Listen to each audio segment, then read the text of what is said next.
Yeah, I'm still playing Mega Man 3. What of it? It's my favorite one. When you have a favorite in a series, you can't help but go back to it.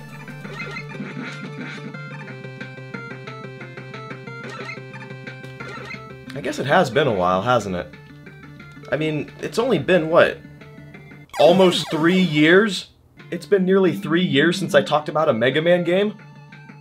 Well, that's just not gonna do at all. No way.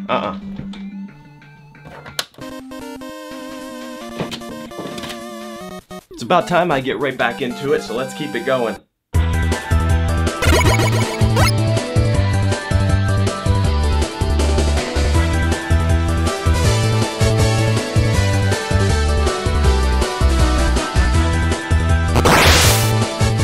It's about time I get back to the Mega Man series. It's been what, nearly 3 years since I did my video on Mega Man 3? More time has passed between these two videos than the time between the real-life release of Mega Man 3 and 4.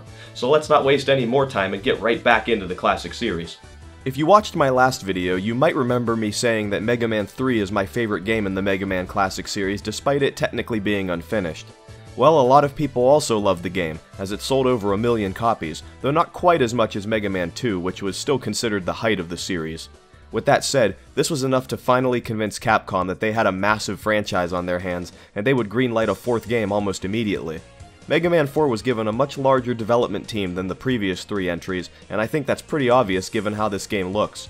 These are some of the most detailed environments we've seen so far in the series, and I think it's impressive for NES standards, but I'm getting ahead of myself here. Releasing just over a year after Mega Man 3, the 4th entry had big shoes to fill, especially because the 16-bit era had officially begun. That's right, the Super Nintendo was out at this point, raising the bar with its superior graphics and sound, but as you'll come to find out, it took a long time for Mega Man to make the jump to the next console. Let's take a look at the box art, which has always been hit or miss with the classic Mega Man games. It's definitely nowhere near as bad as the first 2 games, but they still can't seem to get Mega Man's face right. It looks way too squished. And what's up with the scale here? Pharaoh Man is as big as the fortress he's standing on, and why are there other planets in the sky? Mega Man does not go to space in this game. The European box art is pretty much the same thing, but it almost looks like it was drawn by a completely different artist. Mega Man's face looks much better here, but Pharaoh Man is still gigantic. The back of the box is the same format as the previous games and goes into the main plot, which I'll cover in a minute. Russian robots on the Rampage, huh? You could definitely tell what era this game came out in. I bet the developers were fans of Russian Attack. This was also written by someone who's a huge fan of alliteration. Seriously, just pause and read through this to see how many words start with the same letters in a row. Mega Man 4 had a lot stacked against it in 1991, between having to follow up the excellent games that came before it, and also having to prove that the NES could still deliver in a world that had seen what 16 bits were capable of. Could an NES game really do all that? Well, it's time to find out. Buckle up. I'm heading into Mega Man 4 right now.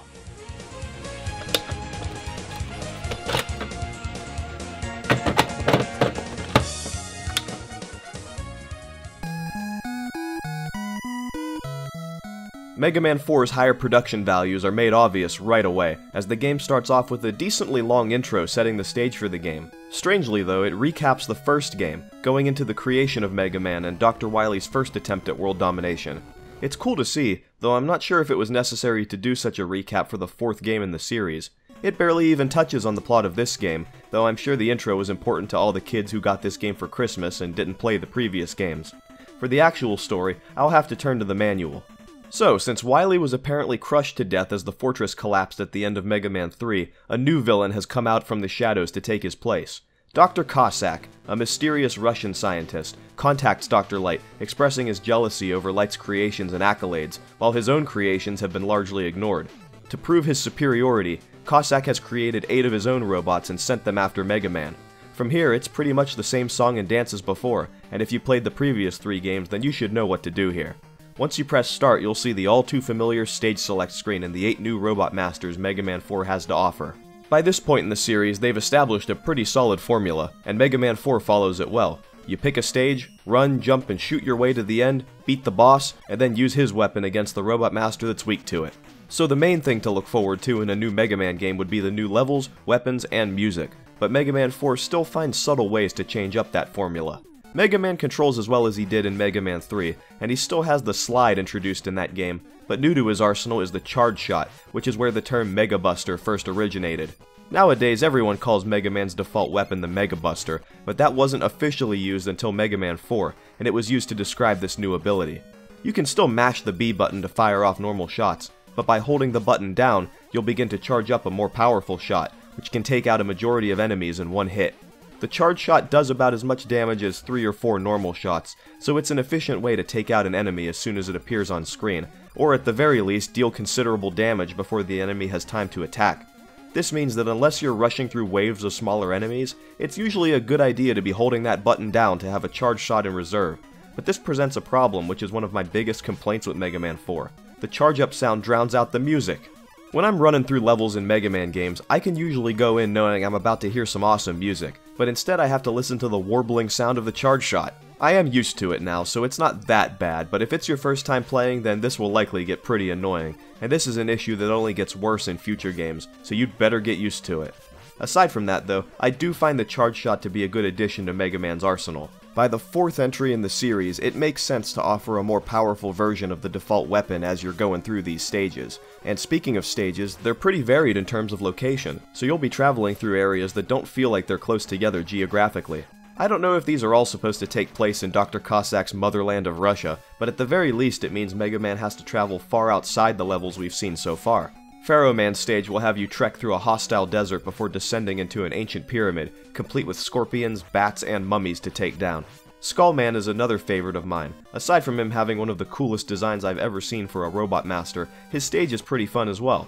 It starts out looking incredibly cheap and simple, but gradually manages to salvage itself by the end. Speaking of salvage, Dustman has to hold the top spot for the most morbid level in the whole series. It's a robot scrapyard, so from Mega Man's perspective, this must be like running through a morgue with random body parts laying all over the place. And by the end of the level, the incinerators are on. It's one thing to run through the morgue, but then getting to watch the cremation? Man, that's dark. So those are my favorite levels, but the rest aren't bad either. Ringman's stage has to be one of the longest levels in classic Mega Man history. Once you think you're at the end, it just keeps going, and it throws no fewer than 4 mini-bosses at you. Combine that with some tricky platforming, and you'll have a level that might take you a couple attempts. This is also where you'll probably meet up with another of Mega Man 4's new additions, Eddie, also known as Flip Top. He'll appear in certain areas of levels and give you a random item. Sometimes it's nothing you need, but every so often it can be an extra life or energy tank. By the way, if you don't pick up the item, you can reset Eddie by leaving the screen and coming back. Just keep doing that until you get the item you want. Mega Man 4's varied locations are a treat for the eyes, and the graphical upgrade I mentioned earlier makes these levels really fun to travel through. I always loved how the water looks in Dive Man's stage. It really put my mind at ease despite the difficult platforming, and I always thought that the walls and floor in Drill Man's mine were made out of candy bars. Don't ask, I was a weird kid. Of course I have to mention Toad Man in this video. He's the robot master everyone picks first in this game, and for good reason. His stage isn't too hard except for the wind at the beginning that still gets me sometimes, and you can reset his pattern with a single shot from the Mega Buster. This alone makes Toad Man one of the most laughable robot masters in history. One other thing I noticed is that the time it takes for a boss's health bar to fill up is much longer than other Mega Man games.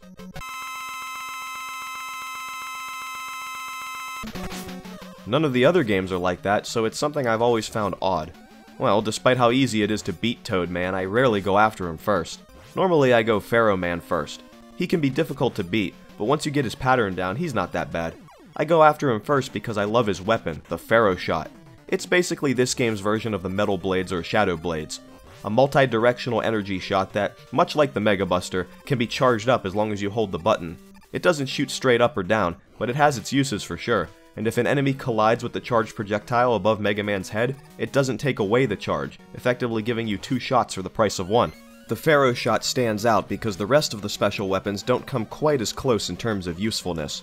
Of course you're going to use them against the boss that's weak to them, but there are several which I never use outside of that. The Dust Crusher is basically a more powerful charge shot that splits up when it hits something. The Ring Boomerang, although practical, just isn't different enough from the standard Mega Buster to get me to use it more often, and of course you have to have a shield weapon, so there's the Skull Barrier. It looks pretty cool, but outside of that, it's your typical shield that breaks after 1 hit. Helpful for a handful of sections in the game, but not much outside of that. With that said though, other special weapons can be more useful. Despite Toad Man's patheticness, his weapon, the Rain Flush, is a screen-clearing storm of acid rain that can clear out crowded areas. The Dive Missile is a straightforward homing missile that's helpful when you don't feel like aiming.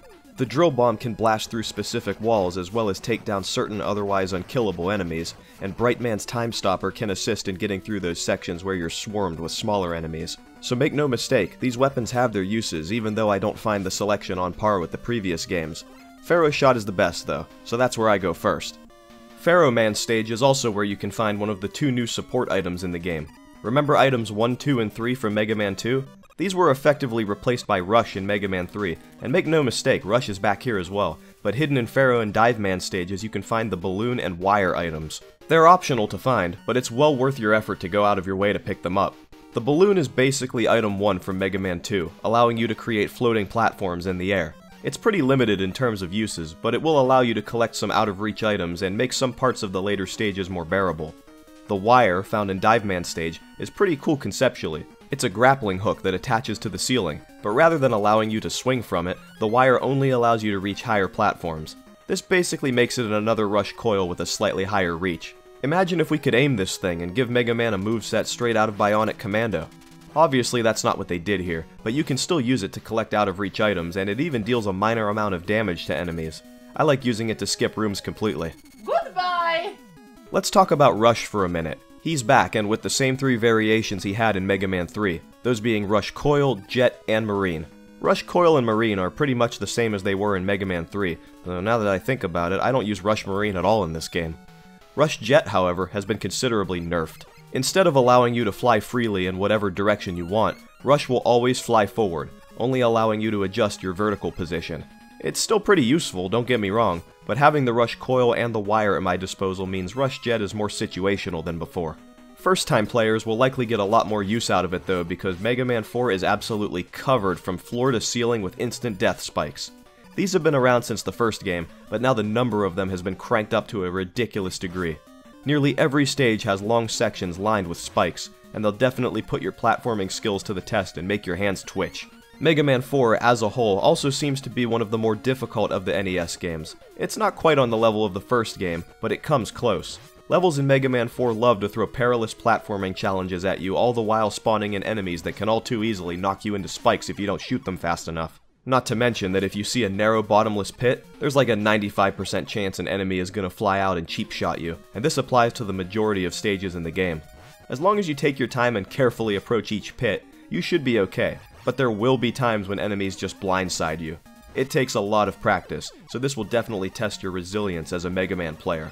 With that resilience though, you'll take down all 8 Robot Masters, and like clockwork, it's time for the final castle stages to face off with Cossack. They're not being subtle with this at all. They really want us to know that he's Russian. The tundra's looking mighty cold, so bundle up. This could take a while.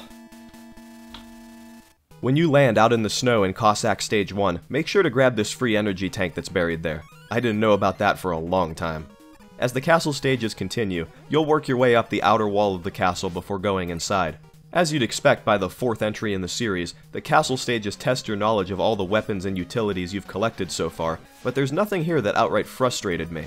There are platforming challenges that require some really specific timing, as well as a couple jumps that threw me off, but these aren't much harder than the normal Robot Master stages. Not even the bosses are that bad as long as you use their weaknesses. Stage 3 is a bit of an oddity because it's an auto-scroller, so you'd better stay on your toes before the screen leaves you behind. Make sure to leave enough time to ride this platform down before the screen catches up. The music in this stage is also phenomenal. It might just be my favorite track in the game. And that's high praise for Mega Man 4, because the soundtrack as a whole is once again really solid stuff. I don't consider it quite as good as Mega Man 2 or 3, but those were really hard to beat.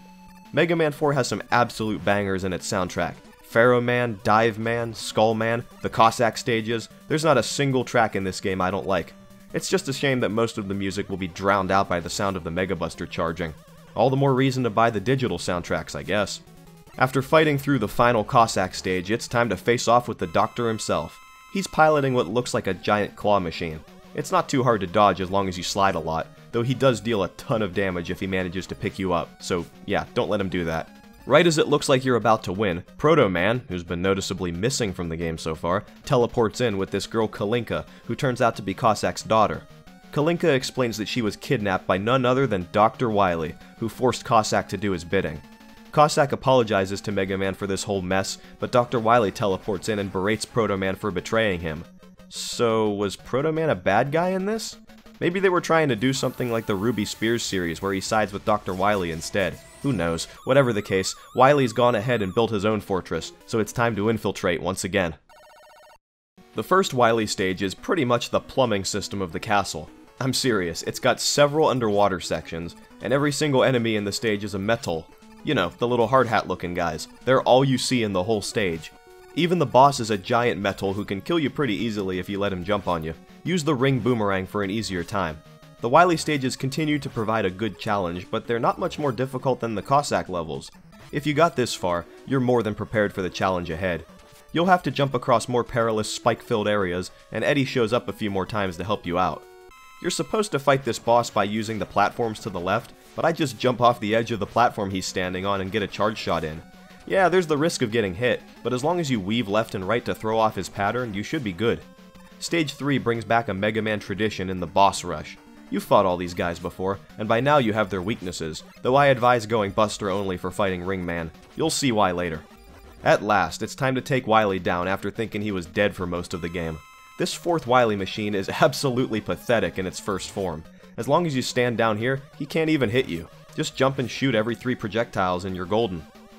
Funny enough, it does seem like something Wily would do. That is, focusing more on the appearance of the machine instead of patching out a blind spot like this.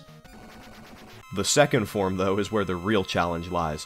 Wily can only be damaged at the point directly below where he's sitting, and you have to use a charge shot. Regular shots don't work. The projectile's pattern becomes much more erratic, and it's a challenge to weave your way around them. But if you can persist through, the machine explodes and Wily makes his escape to the final stage. Much like Mega Man 2, it's deep underground. You can farm the worms that spawn in here for weapon energy, but if you took my advice and fought Ring Man Buster only, you're already prepared. Head on in and be as confused as I was the first time I played. I thought my game glitched out and graphics were missing, but no, we're just in a really dark room. The Wily capsule will teleport around, and you'll only get to see Wily's location for a split second before the room goes dark and he fires at you. This is where the Pharaoh shot comes in handy. Since it can shoot in multiple directions, have a charge shot ready and just be patient until Wily appears in your line of fire. Once you get that down, this really isn't a difficult fight at all. Get that last hit in and Wily's done for. Once he's begging for mercy again, Wily just ducks out the back door. Wow, he really planned for this, didn't he? Mega Man decides he's not worth the trouble and teleports out as the fortress explodes. And rather than teleport home this time, Mega Man decides to take the scenic route and hop aboard the train instead, bringing Mega Man 4 to an end. As you can see, the ending's pretty weak, but we do get the Robot Master rundown as well as a nice remix of Mega Man 2's title theme. Wait, why am I still wearing this? We're not in Russia anymore. Mega Man 4 is another solid installment in the Mega Man Classic series. I didn't think all that much of it the first time I played, but I've found myself going back to it more often as time goes on. The more I play these games, I tend to gravitate toward the more challenging ones, and Mega Man 4 definitely brings that challenge. If the endless spike-lined hallways don't do you in, the relentless respawning enemies definitely will. I find the Mega Buster to be a good addition, but unfortunately I also feel it takes away from the significance of the special weapons. A lot of the special weapons seem more situational now when compared to the unlimited ammo and practicality of the Mega Buster charge shot. It all depends on how you play though. You could of course not use the charge shot, but it's part of the game so I'm gonna judge it as such. We do get a real graphical showcase of the NES here, with elaborately detailed and brightly colorful environments to run through, as well as another phenomenal soundtrack. It's just a shame that much of that soundtrack is going to be drowned out by the sound of the Mega Buster charging. This is also the first game in the series to fake out its players by having a false villain, as well as 2 castles to go through. Yeah, Mega Man 3 kinda did that with the Doc Robot levels, but Mega Man 4 perfected it by having it actually make sense in regards to the plot. I don't consider it as good as 2 or 3, but Mega Man 4 sits in my top 5 classic Mega Man games, and I enjoy it more every time I play it. If you're looking for a challenge, look no further. Dr. Cossack's got it for you right here. Mega Man 4 was absolutely a solid game, but it released in 1991, the same year as the Super Nintendo. Despite getting another solid entry into the series, I'm sure pretty much everybody at the time was excited just to see the series move on to the 16-bit consoles, but things were up in the air for a while. We'll continue with the next games in the Mega Man series on a future episode of Retro Rampage, but for now, I want to thank you all for watching, and I hope you enjoyed. I always love diving back into some of my favorite games from years past. That's enough for now, though, and I'm sure you all know how that future turned out. Capcom saw all the people clamoring for a new Mega Man game on the Super Nintendo, and confidently said, "Nah, we're good."